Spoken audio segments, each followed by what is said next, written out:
नमस्कार दोस्तों, स्वागत है आपका हमारी ऑनलाइन क्लासेस के अंदर। आज हम पार्ट 3 के अंदर डिस्कस करने वाले हैं इंटरनेशनल ट्रेडिंग प्रोसीजर एंड उसकी कुछ इंपॉर्टेंट टर्म्स जो कि एक्सपोर्ट प्रोसीजर और इंपोर्ट प्रोसीजर के अंदर यूज होती हैं। और हम क्या पढ़ रहे हैं? बिजनेस एप्टीट्यूड टेस्ट जो मैनेजमेंट एंट्रेंसेस के अंदर पूछा जाता है। ओके गाइस, तो आइए चलो शुरू करते हैं। तो स्टूडेंट्स, ये रही कुछ टर्म्स जो यूज होती है इंटरनेशनल ट्रेड के अंदर, चाहे वो एक्सपोर्ट हो चाहे इंपोर्ट हो। तो पहले हम बात कर रहे हैं एक्सपोर्ट की। इन सारे टर्म्स को ध्यान से सुनिएगा, यहां से सर्टेन नंबर ऑफ क्वेश्चंस बनते हैं एग्जाम्स के अंदर। तो सबसे पहले एक एक्सपोर्टर हमने अपने आप को रखा है, इंपोर्टर और श्रीलंका को रखा है। तो सबसे पहले जिसको गुड्स चाहिए होते हैं वो आता है ना बेचने वाले के पास। तो सबसे पहले इंपोर्टर ने हमसे क्या करी? Trade inquiry. सबसे पहले क्या करी? उसने इंक्वायरी की, भाई इस प्रकार के गुड्स आपके पास हैं क्या, नहीं है, ठीक है ना। फिर उसके बाद हमने उसको बेसिस पर, अगर हमारे पास है तो हमने उसको क्या भेज दिया? कोटेशन भेज दिया। दैट मीन्स परफॉर्मा इनवॉइस भेज दिया, ठीक है भाई।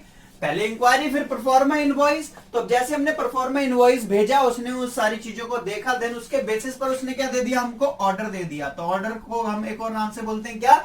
इंडेंट। याद रखना, ऑर्डर को क्या बोला जाता है? इंडेंट, ठीक है। अब हमारे पास ऑर्डर आ चुका है। अब जैसे हमारे पास ऑर्डर आया तो ये तो है नहीं कि भाई इसको गुड्स दे देंगे, तो पहले चेक करा जाएगा कि दूसरी कंट्री का बंदा इसके पास पैसा है या नहीं। तो हमने inquiry about credit worthiness of importer and demand for LOC. तो हमने इससे क्या मांगा? एलओसी। एलओसी बेसिकली मतलब क्या है? Letter of credit. ये क्या होता है? लेटर ऑफ क्रेडिट इशू करता है इंपोर्टर का बैंक, जिससे हमें पेमेंट की सिक्योरिटी हो जाती है। तो लेटर ऑफ क्रेडिट, इतनी बात समझ में आ रही है। तो हमने इसको इंक्वायरी करी है, फिर इंपोर्टर उसके बदले हमें क्या दे रहा है? Letter of credit. क्या दे रहा है? Letter of credit. याद रहेगा, लेटर ऑफ क्रेडिट क्यों मांगा जाता है? पेमेंट को सिक्योर करने के लिए, उसकी क्रेडिट वर्दीनेस को चेक करने के लिए। अब जैसे हमें लेटर ऑफ क्रेडिट मिल गया, क्या आप बना ले गुड्स? नहीं, हम अपने देश में कस्टम डिपार्टमेंट से परमिशन मांगेंगे। It means exporter obtaining export licence from custom departments, ठीक है ना। हमने एक्सपोर्ट लाइसेंस की क्या करे? ऑब्टेन करे, डॉक्यूमेंट्स तैयार करे। अब जैसे हमें एक्सपोर्ट लाइसेंस मिल गया, फिर हमने किस चीज की तैयारी करी?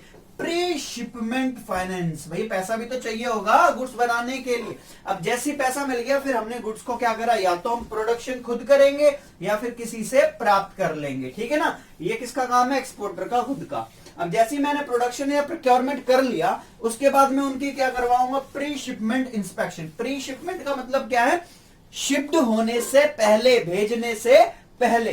तो उसके बदले इंस्पेक्शन किससे होगा? एक्सपोर्ट इंस्पेक्शन एजेंसी, EIA, जो हमें क्या इशू करेगी? Certificate of inspection.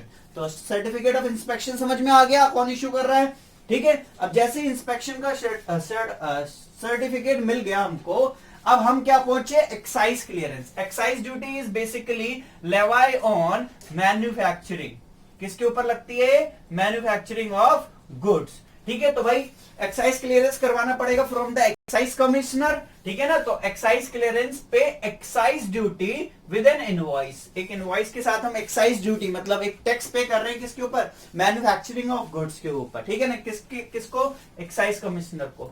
लेकिन कभी कभी हमारी गवर्नमेंट ने कुछ चीजें ऐसी कर रखी हैं, कुछ गुड्स ऐसे कर रखे हैं जिसके ऊपर एक्साइज ड्यूटी के एग्जेम्प्ट। एग्जेम्प्ट मतलब देनी नहीं है, ठीक है, या फिर अभी दे दो बाद में। तो कह रहा है if government exempt payment of excise duty और later on refund of excise duty is called duty drawback. तो याद रखना, ड्यूटी ड्रॉबैक क्या होता है? जब एक्साइज ड्यूटी क्या हो जाती है? वापस आ जाती है, ठीक है भाई।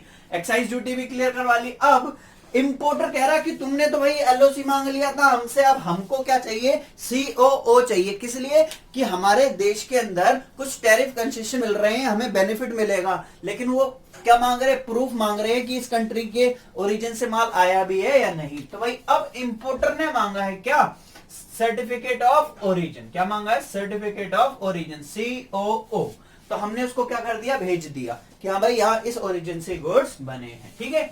अब जैसे इंपोर्टर को भेज दिया, अब हम तैयारी कर रहे हैं किस चीज की? शिप की, ठीक है ना। तो अब हम रिजर्व कर रहे हैं, रिजर्वेशन ऑफ शिपिंग स्पेस। तो उसके लिए क्या करना होगा? Exporter apply to shipping company. और शिपिंग कंपनी क्या इशू कर देती है? Shipping order. तो शिपिंग ऑर्डर समझ में आ रहा है? जब हम शिप बुक करते हैं, उसके बदले हमें क्या मिल रहा है, एक डॉक्यूमेंट मिल रहा है जिसको क्या बोल रहे हैं हम, शिपिंग ऑर्डर। कौन कर रही है, शिपिंग कंपनी, ठीक है। लेकिन एक और यहाँ पर सिचुएशन देख लेना, अगर हमने पूरा जहाज, अब शिप को हमने बुक करा है ना, उसका एक जगह हमने बुक करी है, उसमें एक मतलब शेल बुक करी है पर्टिकुलर प्लेस, तो उसको बोलते हैं हम क्या, उसके ऊपर जो गुड्स रख दिए उसको बोलेंगे हम कार्गो, ठीक है ना। तो अगर मैंने पूरा जहाज बुक कर लिया, full ship taken on freight, freight मतलब किराया, याद रखना किराया भाड़ा, this agreement called charter party. तो चार्टर पार्टी समझ में आ रहा है, अगर पूरा जहाज बुक कर लिया तो वो क्या कहलाएगा, चार्टर पार्टी, उसके एग्रीमेंट को। अब भाई जगह भी बुक हो गई शिप, अब हमने क्या करा, जहां पर मैन्युफैक्चरिंग हुई है वहां से पैकिंग एंड फॉरवर्डिंग करी गुड्स की, भाई पोर्ट तक, मतलब जहाज हमारे यहाँ तो आएगा नहीं, वो तो एक पर्टिकुलर सी पर खड़ा होगा, समुद्र पर होगा ना, वहां पर पोर्ट पर भेजना पड़ेगा। तो कह रहा सबसे पहले तो हमें एक पैकिंग लिस्ट बनानी पड़ेगी हमें गुड्स की, क्या बने, पैकिंग लिस्ट पे नंबर, टाइप, हर एक चीज लिखनी पड़ेगी गुड्स पर। फिर goods loaded into the railway wagon, railway wagon मतलब रेलवे के द्वारा भेजा जाएगा वहां तक माल, ठीक है। तो उसके बदले railway receipt is issued by the railway authority, तो जैसे रेलवे वैगन पर जाएगा तो एक रेलवे रिसिप्ट इशू करेगा कौन, रेलवे अथॉरिटी। कहां पर जा रही है ये गुड्स, पोर्ट ऑफ शिपमेंट पर, ठीक है ना, जहां से गुड्स जाएंगे। अब भाई पानी से जाएंगे तो भाई नुकसान भी हो सकता है, चोरी हो सकती है, डूब सकता है, कुछ भी, तो हमने क्या करवा लिया, इंश्योरेंस ऑफ गुड्स। कौन करवा रहा है, एक्सपोर्टर। तो उसके लिए हमें क्या मिल, इंश्योरेंस कंपनी से करवाएंगे, तो इंश्योरेंस कंपनी क्या इशू करती है हमें, मरीन इंश्योरेंस पॉलिसी। याद रहेगा मरीन इंश्योरेंस पॉलिसी क्या होता है, हाँ जी सर। अब उसके बाद आगे बढ़ रहे हैं हम, अब जैसे ही भाई मरीन इंश्योरेंस पॉलिसी हो गया, तो अब कस्टम क्लियरेंस, जब भी एक मतलब देश की बाउंड्री से गुड्स निकलते हैं तो क्या करवाना पड़ता है, कस्टम डिपार्टमेंट से क्लियरेंस। तो कस्टम क्लियरेंस के लिए क्या करना पड़ेगा, goods must be cleared before custom, before loaded on ship, for which exporter prepare shipping bill. तो इसके लिए भाई कस्टम क्लियरेंस करवाने के लिए एक्सपोर्टर क्या बनाएगा, एक शिपिंग बिल। किसको देगा वो, कस्टम डिपार्टमेंट को, तो वो करेगा, ठीक है। तो शिपिंग बिल बन गया भाई कस्टम क्लियरेंस के लिए। अब उसके बाद कस्टम क्लियरेंस हो जाने के बाद अब गुड्स कहां पर पहुंचेंगे, जहाज के ऊपर। तो अब जैसे ही जहाज के ऊपर पहुंचेंगे तो वहां का कह रहा obtaining made receipt. What is made receipt, ये भी क्वेश्चन बन जाता है। मेड रिसिप्ट कह रहा व्हेन कार्गो, कार्गो मतलब गुड्स, मतलब गुड्स का जो भी जत्था है ना, इज लोडेड ऑन बोर्ड, अगर बोर्ड हो गया है तो उसको कौन इशू करता है, मेड रिसिप्ट को कैप्टन ऑफ द शिप, जो कैप्टन का शिप का क्या है, कैप्टन है। अब जैसी मेड रिसिप्ट मिल गई, उसके बेसिस पर भाई कैप्टन बताएगा ना ये इतना सामान हमारे पास, अब उसके बेसिस पर हमें उसका खर्चा पे करना पड़ेगा ना। तो payment of freight and issuance of bill of lading, जैसे ही मैं पेमेंट कर दूंगा फ्राइट की, खर्चे की, भाड़े की, मेरे को क्या मिल जाएगा, बिल ऑफ लेडिंग। ये कौन देगा मेरे को, शिपिंग कंपनी देगी। कौन देगी, shipping company. Bill of lending पता लग गया, जब हमने सारा किराया वगैरह पे कर दिया तो उसके बदले हमें मिल गया क्या, बिल ऑफ लेडिंग। अब बिल ऑफ लेडिंग मिल जाएगा, फिर हम क्या बनाएंगे, इनवॉइस प्रिपेयर करेंगे, किसको भेजने के लिए, इंपोर्टर को, ताकि वहां से पेमेंट आ सके। तो अपनी पेमेंट को सिक्योर करने के लिए दो डॉक्यूमेंट बनाए जाते हैं, इंपोर्टर को भेजे जाएंगे क्या, दो डॉक्यूमेंट, जिसके नाम क्या है, document against site, document against acceptance. Site का मतलब क्या है कि आपको गुड्स तभी डिलीवर करे जाएंगे जब आप क्या कर दोगे, पेमेंट। तो उसको क्या बोलते हैं, sight draft. Whereas document against acceptance usance draft क्या है, अगर उसने जैसे बिल्स ऑफ एक्सचेंज को एक्सेप्ट कर लिया, उसको गुड्स डिलीवर कर दिए जाएंगे और एक प्रेस्क्राइब डेट पर हमें क्या मिल जाएंगे, पैसा मिल जाएगा। तो यहां पर कई सारी टर्म्स आपको समझ में आई होंगी। तो जैसे कि आपने देखी, पहली बात हमने export invoice, packing list, certificate of origin, certificate of inspection, mate receipt, shipping bill, bill of lading, ठीक है, marine insurance policy, letter of credit, ठीक है ना, और ये यूसेंस ड्राफ्ट, साइट ड्राफ्ट, इन सारी ही बातों को हमने देखा। आई होप समझ में आया होगा। अब हम एक बार बात करते हैं कि अगर हम इंपोर्ट करें तो वहां पर यूज होने वाली कुछ टर्म्स को। तो ये रही हमारे इंपोर्ट प्रोसीजर के अंदर यूज होने वाली कुछ इंपॉर्टेंट टर्म्स जो हमारे एग्जाम के अंदर ऑब्जेक्टिव टाइप क्वेश्चन के रूप में आ जाते हैं। ठीक है, तो शुरू करते हैं। अब हमने बात करी थी इंपोर्टर कौन था, श्रीलंका, एक्सपोर्टर कौन थे, हम। तो वही है, बस सिचुएशन को घुमा दिया गया है, ठीक है ना। तो अब शुरू करते हैं सबसे पहले, ठीक है। तो अब हम बात कर रहे हैं श्रीलंका के ब्याप पर। अभी हम इंडिया वाले थे, अब हम हो गए श्रीलंका वाले। तो फर्स्टली हम सबसे पहले क्या करेंगे, ट्रेड इंक्वायरी करते थे ना एक्सपोर्टर्स को। ठीक है ना। फिर वहां से कोटेशन मिलता था, कोटेशन मिलने के बाद भाई अब कोटेशन मिल गया, अब हम ऑर्डर देंगे। ऑर्डर देने से पहले भी इंपोर्टर को कुछ सेवरल स्टेप्स फॉलो करने पड़ते हैं। सबसे पहले तो जैसे एक्सपोर्टर को भेजने के लिए लाइसेंस की जरूरत होती है, वैसे ही मंगाने के लिए भी किसकी जरूरत होती है, प्रोक्योरमेंट ऑफ इंपोर्ट लाइसेंस। जरूरी नहीं है कि हर एक केस में, कुछ गुड्स ऐसे हैं जिनके ऊपर इंपोर्ट लाइसेंस की जरूरत होती है। किससे कंसल्ट करेंगे, consult the export import EXIM policy, export import policy को कंसल्ट करना पड़ता है।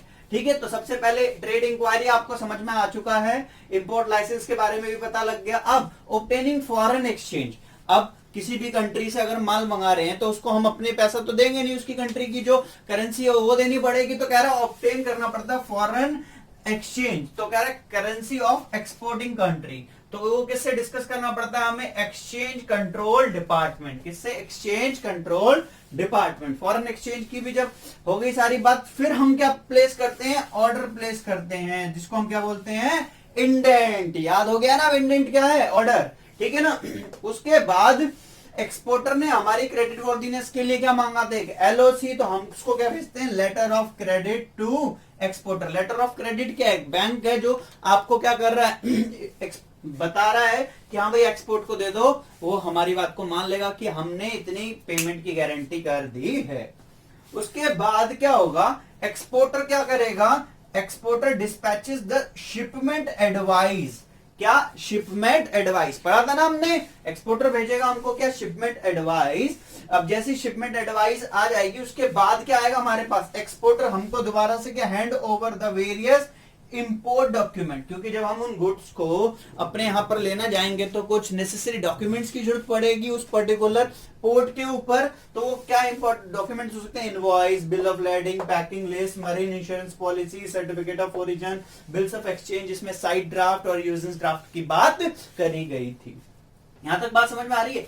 अब हमारे यहाँ पर गुड्स अराइव हो गए, क्या हो गए, एक्सपोर्टर ने भेज दिए गुड्स। ठीक है, पहले डॉक्यूमेंट दिए, अब क्या आ गए, गुड्स भी आ गए, अराइवल ऑफ गुड्स। तो भाई अब उन गुड्स को लेने के लिए क्या करना पड़ेगा, ये जितने भी डॉक्यूमेंट्स हैं क्या प्रोवाइड कराने पड़ेंगे, प्रोवाइड डॉक्यूमेंट, जिसको कलेक्टिवली क्या बोला जाता है, इंपोर्ट जनरल मैनिफेस्ट। याद रखना क्या बोला जाता है, इंपोर्ट जनरल मैनिफेस्ट। किसको दिखाने होते हैं, officer in charge at the dock, officer in charge at the dock. Sir what is dock, मतलब जहां पर भी पोर्ट पर, जिस भी प्लेस पर जहाज या फिर शिप रुका है, उस प्लेस को क्या बोला जाता है, डॉक बोला जाता है। क्या बोला जाता है, डॉक बोला जाता है। इतनी बात क्लियर है। उसके बाद इंपोर्टर क्या करवाएगा, अपने देश में जैसे भेजने के लिए क्लियरेंस चाहिए, वैसे मंगाने के लिए भी custom clearance and release of goods. तो भाई अब कस्टम क्लियरेंस है तो कस्टम डिपार्टमेंट एक वैल्यू पर क्या लगाता है, ड्यूटी लगाता है। ठीक है ना, तो उस ड्यूटी का नाम क्या है, उसको बोलते हैं हम, ध्यान से सुन लेना, एड वैलोरम ड्यूटी। ठीक है ना, तो जो कस्टम ड्यूटी लगाई जा रही है एक पर्टिकुलर वैल्यू के ऊपर, उसको क्या बोलते हैं, एड वैलोरम ड्यूटी। तो क्लियरेंस करवानी पड़ेगी इंपॉर्टेंट को, फिर रिलीज ऑफ ऑर्डर। ठीक है, अब उसके लिए 4 स्टेप्स फॉलो करने पड़ते हैं। सबसे पहले डिलीवरी ऑर्डर। डिलीवरी ऑर्डर क्या होता है, कह रहा है इंपोर्टर को क्या करना पड़ता है, ऑब्टेन क्या चीज, डीओ फॉर डिलीवरी, मतलब delivery order for delivery on the back of bill of landing from shipping company. Bill of landing याद है ना, जो शिपिंग कंपनी ने इशू करा था। ठीक है, तो हम डिलीवरी ऑर्डर देंगे, उसके बाद bill of landing from the shipping company मिलेगा। उसके बाद पेमेंट ऑफ डॉक चार्जेस, जिस भी पोर्ट के ऊपर, जहां पर भी, जिस भी प्लेस पर रुका था वहां पर, तो कह रहा है to landing and shipping dues office. ठीक है, उसके रिटर्न में वो ऑफिस हमको क्या रिटर्न में देगा, port trust due receipt. Port trust due receipt, तो क्या होगा, जब डॉक चार्जेस पे करते हैं तो वहां से वो जो भी क्या कहते हैं ऑफिस है, वो हमें क्या दे रहा है, पोर्ट ट्रस्ट ड्यू रिसिप्ट। इतनी हो जाने के बाद हम क्या करवाएंगे, उसकी बिल ऑफ एंट्री।